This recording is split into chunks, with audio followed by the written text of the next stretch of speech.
that beautiful music, the intro music for Planetary Gig Talk. Welcome everybody, namaste. Jefferson Glassy here, Chief Spiritual Dude of the Planetary Gig Society, whose mission is making connections through music with the intention of bringing peace. Have another great conversation today. I can't tell you, there's so much synchronicity here. It's just more than I can practically comprehend and understand. But just to start off, hey, Chrissy Kirkwood of the Monastery, a spiritual home for artists in Nashville, Tennessee. So great to have met you. So great to be able to talk with you today. So glad we can do this today, and grateful that I met you maybe 2 months ago. Yeah, I think it was like 2 months ago. Yeah, that was our friend, our mutual friend Clifford Kaufman. But yeah, and it is his birthday today. Happy birthday, Clifford! It's his birthday today. Yeah, you won't hear it on his birthday, but anyway, yeah. So it was again kind of synchronistic.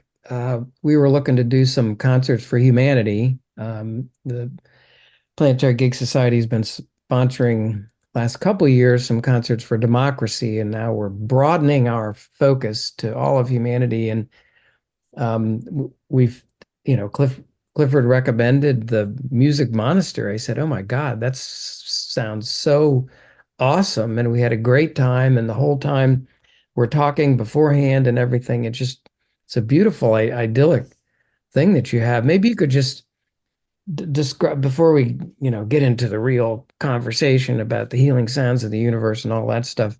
How did you? What is this that you're doing there, and how did it come up? How did you come upon this? And what's going on with the Music Monastery there? Yeah. I'm tempted. Do I give you the longer version or the short version? How long is good? Long is good.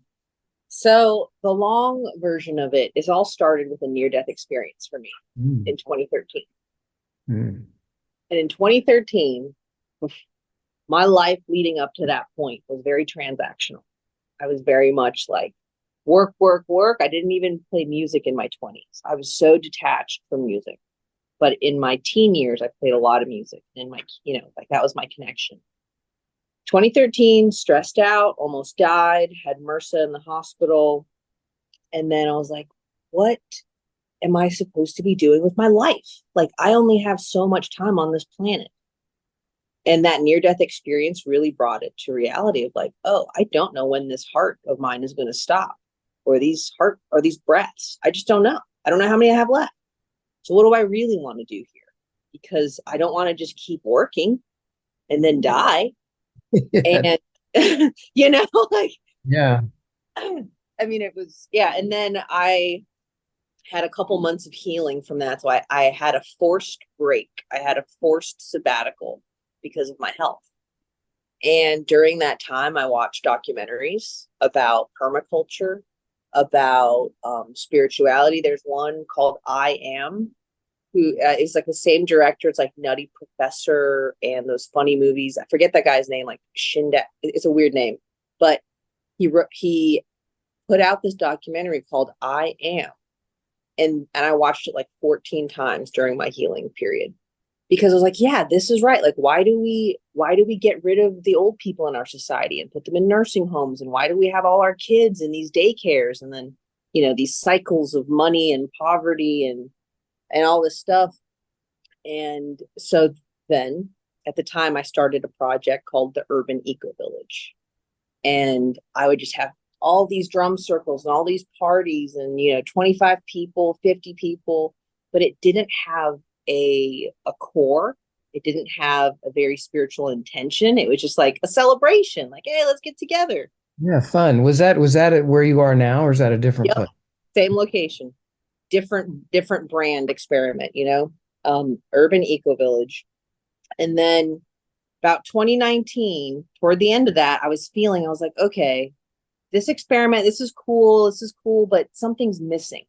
This isn't quite it. Like, I'm tweaking my little knobs on my experiment. I'm like, no, this isn't quite it. And then the tornado happened of 2020, March 2020. Tornado hit this place and everything stopped. And also another grand pause for me to really think, what do I want to do with my time? How do I want to be of purpose with this property? How can I serve in a way that feels good to me and not just feels like, draining? Or I'm not trying to create a party house, but I kind of created one with that brand. So 2020, I had this friend who was doing these visioning things, and we were talking about this project, and he was giving me feedback, and he was like, Chrissy, I don't know, it sounds like you have a spiritual home for artists, because we were like rebranding I was like, that urban eco village doesn't fit. He's like, this place is like a spiritual home for artists. And I was like, Jared, you're right, this kind of is, and it says it in the name. It takes out all the party stuff. It's like, no, don't party here. This is something else. This is a different kind of party, but a spiritual home for artists. So that's when I was like, all right, I think that's what to do. And then researching to do a nonprofit or a spiritual organization, it just made the most sense to do a spiritual organization. And then from there, I was like, all right, well, that's the entity. But what do I call this location? Because this just isn't going to be just like, one spiritual home for artists. And then I saw like, oh, this is the music monastery. Why? Because music. This is just all music all the time. The food is part of the music. All of it is music. The bamboo blowing in the wind, the birds sing, all of it is music. And because this property is zoned for a monastery, just it's just approved. I don't have to get permission for it. It's zoned for a monastery. So I was like, you know what? That feels like the right situation. A music monastery. It does. Monastery, and that's how it came about. Oh, it's just brilliant. I mean, it's like a physical place with a real intention. It seems in a purpose, which is like a church, but it seems almost more authentic and real and down to home than some, worshiping some dude up in the trees or whatever it is. It's a little more. Yeah. And where could you, I've been there, but yeah. How do you describe where it is? It's on the other side of the river from downtown. And yeah. Is that what you say, or is it? Yep. It's a mile and a half from downtown Nashville. It's in East Nashville, which is a very like artistic, eclectic part of the city. And the other thing I want to say about so it is a church, like it is legally a church, but because there's so much trauma around spirituality and religion around these parts, that's the funny thing. Like I just was doing all these drum circles since 2008 here. And even though it wasn't officially like, hey, this was a drum church or this or that, I could tell that people were having spiritual experiences. They were finding their unspoken religious experience without all that, that BS that people are trying to get away from. And spiritual home for artists, the essence of that also is like through your personal exploration and your self-discovery, you will find your spiritual home within. Like everybody's spiritual home is within themselves, and everybody is an artist. You just have to find the art that you choose to do, or the different forms of art. So that's that also. But yeah. And it's interesting. I mean, being a nonprofit lawyer, I know a little bit. I don't do a lot of work with churches, but I do know enough to know that if you set yourself up as a church, at least as the IRS views it, it doesn't mean you have to be a Catholic church or Correct.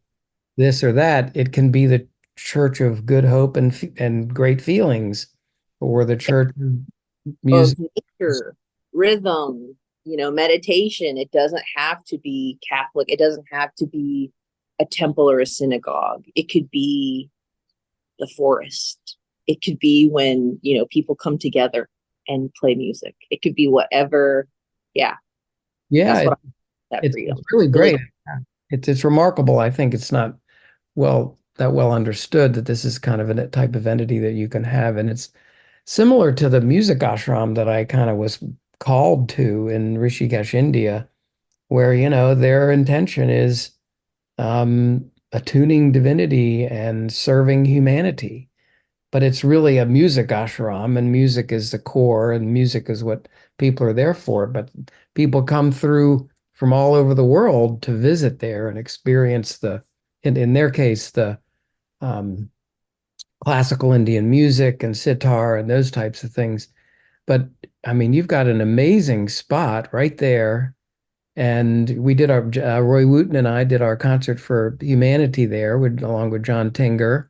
We Yep, in the basement, in the gathering room. Yep. gathering room, but you got all the space out in the yard, and you had the one woman making mocktails, and Mm, so it's really there's drum circle space and all kinds of space. It's a great thing. Let me thank you. yeah, let me double back and just ask what I like to ask, because you mentioned you played music in high school. I'm always Mhm. very curious how music came into people's lives. And do you have a memory of that? When was that you picked up Yeah. guitar? Or was it initially some other instrument, or was it singing in Yeah. church? Or how did music tap your shoulder and say, "Hey"? Well, okay, so in the Philippines, when I was in the Philippines from age 0 to 4, and apparently my go-to movie that I'd put on repeat was Sound of Music. So that did 3 times a day, apparently. Like I wanted that on the TV all the time. And then apparently when I was a kid, they gave me like just one of these play guitar things. I don't even remember that. But what I do remember is in America, if my first instance or interaction with music that I remember was piano lessons. And most Asian kids have to play piano or violin. It's a stereotype and it's pretty true. But I was forced to play piano for a couple years and I hated it. I didn't like the instruction. But I do have some foundation of that. Um I don't I just wanted to like play piano and explore it myself. And finally my mom allowed me to quit piano. And I took a couple years break. And then finally I went back to piano on my own and did whatever I wanted to do. And I was like to play by ear. I like to feel it out. I didn't like reading music. And so that was, it was piano for me. And then after a little bit more of piano, just, personal, just exploration with it, making songs up, I joined the high school band in the drum line and I played snare and like bass. So I had those foundations of marching band, and the entrainment of like being able to walk and tick it, tick it, tick it, tick it. And then I just remember when I wasn't drumming, I would just always be drumming, whether I'm in the, just constantly all that. And then I, as a teenager, ended up getting a free drum set from my neighbor, like an old drum set. I wanted one for my birthday. My mom was like, heck no, I'm not getting you this loud piece of equipment for this house. Heck no. But when my neighbors gave me one for free, she couldn't say no. So my first drum set was in the garage in Anaheim, California, and it was free. And I love to just like, yeah. So that. And then after that, my grandma bought a book for herself. She wanted to teach herself guitar, and she bought herself like an acoustic Yamaha and guitar for dummies. And she never ended up playing it, but I did.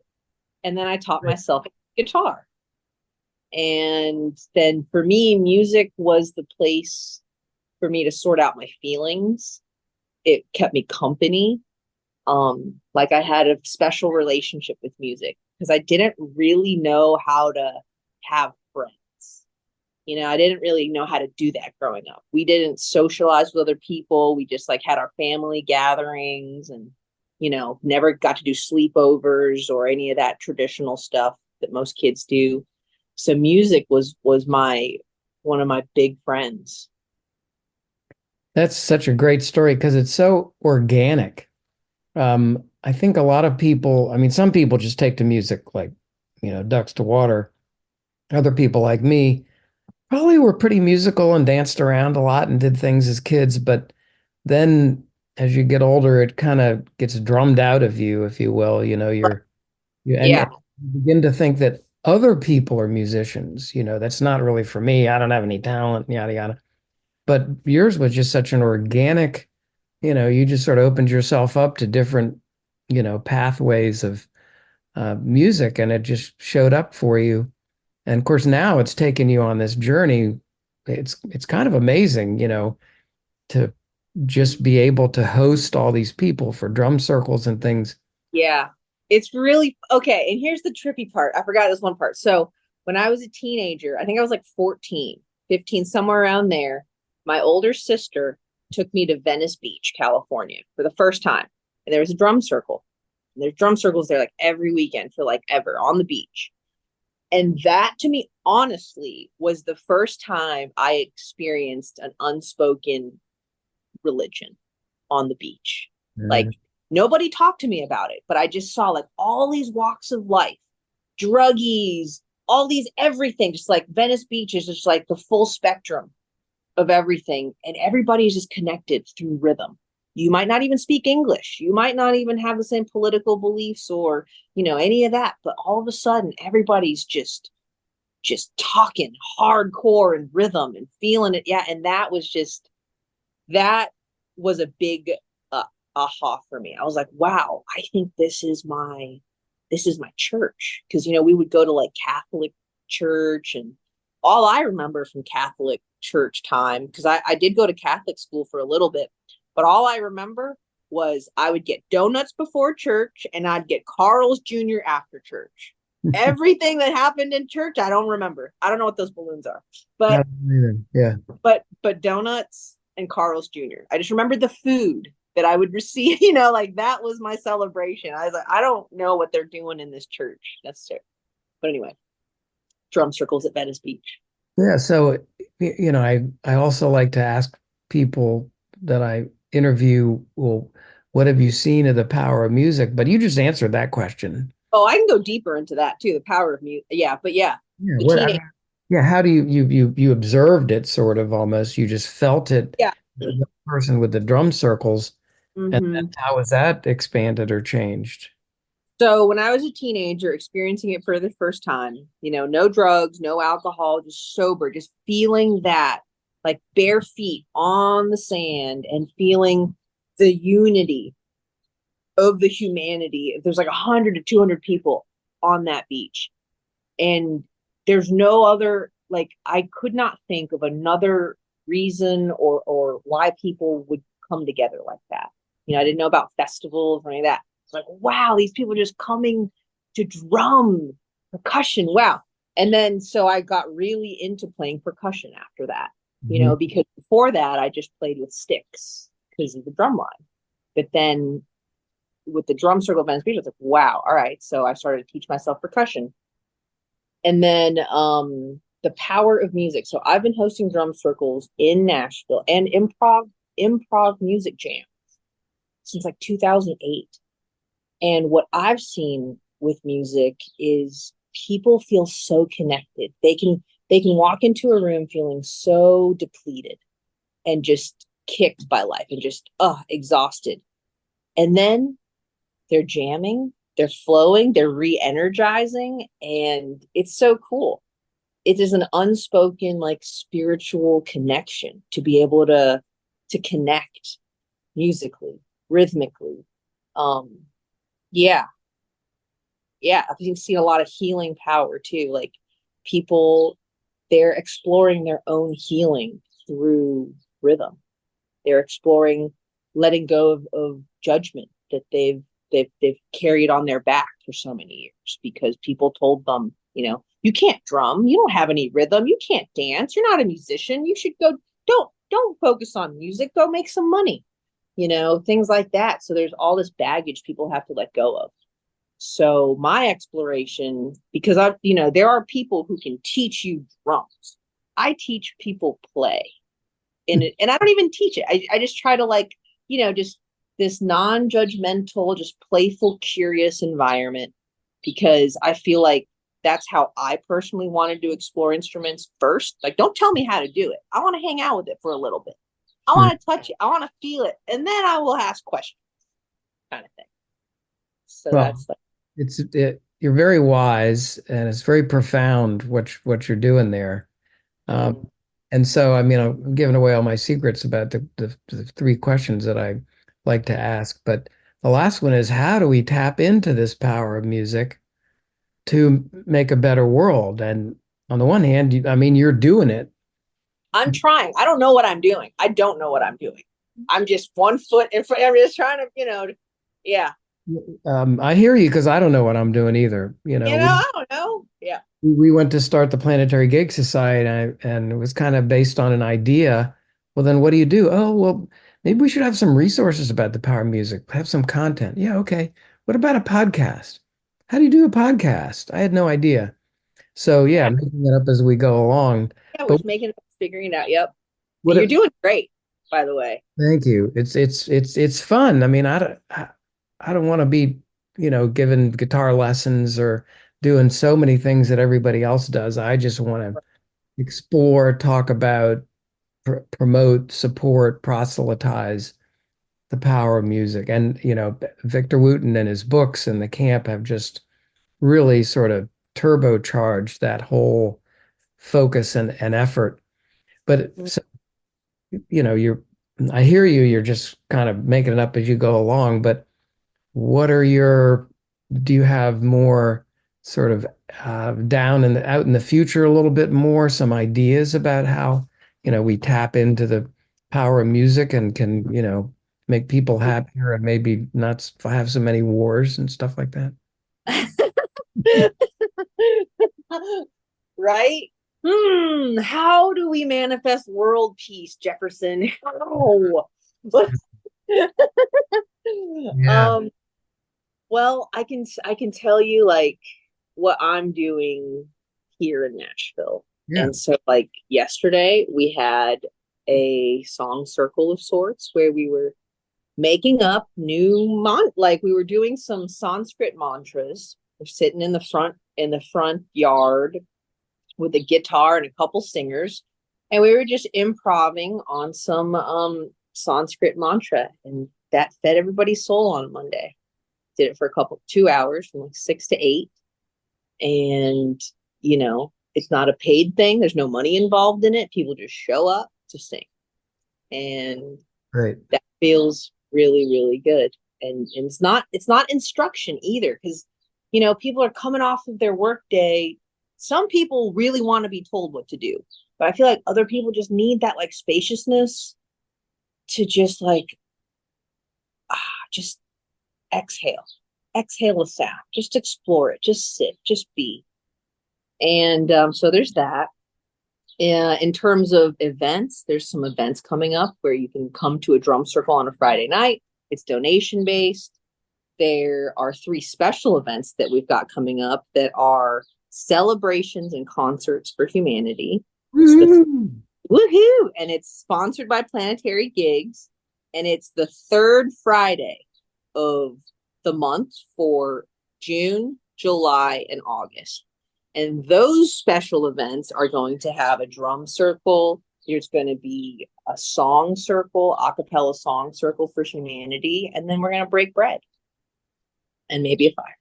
It sounds so great. I mean, it was really, again, the synchronicity when we met and we did that concert there. And, Planetary Gig Society would like to see more of these types of events, but, we're just a little rinky-dink sort of charitable organization. But you have this kind of infrastructure and like a group of people that, you're already hanging out with or coming playing music. So it made just great sense to be able to support your efforts there. Thank you. Yeah. Sponsorship and some shaker eggs. Some Oh shaker. yes. Oh, I forgot to tell you. I want to incorporate that into I'm going to incorporate that in the song circle as part of I got really inspired by the Fonging book and the egg shakers, mentioned in there and stuff like that. So we're going to be incorporating that. Thank you for the shakers. It is fun. It's something a little different. You can, carry a little instrument around in your pocket, kind of like a harmonica, but you don't have to, really Yeah. Instead of shake a leg, it's shake an egg. shake, shake your leg and an egg, whatever you got. So Yep. it's just really great. We're glad to be, helping out with that, assisting with that. And I think there's another thing too that is so great about what you're doing. I'm kind of an old guy, but young people is where we really need to make the difference. And young musicians, I think people who are playing music who really get it with music and who want to tap into music to help make their lives better. Man, that's what we need around this world. And so glad that you're out there doing that. I mean, you're literally been doing it for years, almost a couple of decades, providing a safe space and a place for people to really get their music on. So young people, come on, let's thanks for doing what you're doing to help, so many different types of people, walk this path. Thank you. Can I speak one more thing about the elders and the young? Like the it's like the for me, it's like the bookends of existence. Like an airplane. When people are born, they're arriving. Or an airport, they're arriving on the planet. And then when they die, they depart. So our souls are either arriving or departing. And another reason why Spiritual Home for Artists exists is because I think there has to be a more closed loop, sustainable solution for like what happens for people when they are too old or too sick to make money. Like, where can they live? And also there are these stories of like nuns that they're homeless because they're where they've been living and they've devoted their life to a place, and they're homeless. There's all these stories of I forget what they call like where those nuns, like, it's not, I don't think it's a monastery, it's something else. But there's problems like that and we don't have a solution. And I want to do some kind of housing thing with Spiritual Home for Artists. Like, the vision is that there are many spiritual homes for artists around the world, but also there needs to be a place for people to be able to depart the planet peacefully and with their soul at ease. And that could be the music, the nature, the food, and then the arrivals. Because if these mothers who have to work full time and cooking a baby and stressed out, those babies are already starting out in a deficit. So we have to get those bookends. Yeah, that's really important. I mean, you're quite a innovator and spiritual leader, and I'm just happy to be, talking with you, hanging out with you, affiliated with you, and So maybe just let people know kind of how to get in touch with you. There's a website or Facebook or whatever. yeah. So to get in touch with Spiritual Home for Artists, you can reach out to sha615.org, or you can Google Music Monastery Nashville. We're on Google Maps, or you can find us on Instagram, Music Monastery Nashville. And yeah, very grateful for our time together. Yeah, it's great what you're doing, and I am gonna be at Victor Wooten Spirit of Music Camp August 12th to 16th. So when you have that celebration and concert for humanity, that the 16th, I'll be there. We'll see if we can have a little bit of a, That's fun, great. do some uplifting, vibrational uplifting.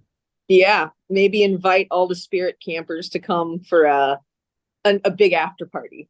Yeah, well, Yeah, I will, whoever. yeah, sounds So, great. well, Chrissy, thanks so much for taking the time. I'm really happy to know you, as I said, and that we're doing all these things. And, it's kind of like onward, here we go. We're just going to keep doing it, right? I feel like we're kindred. We have similar missions for humanity on this planet with our time. Like, and I'm grateful that we've connected, and grateful for Clifford for that. And yeah, let's keep putting positive ripples out there for humanity. Yeah, that sounds great. All right, it's Chrissy Kirkwood, everybody. Music Monastery, spiritual home for artists in Nashville, and hope to see you all there. Thank you. Thank you.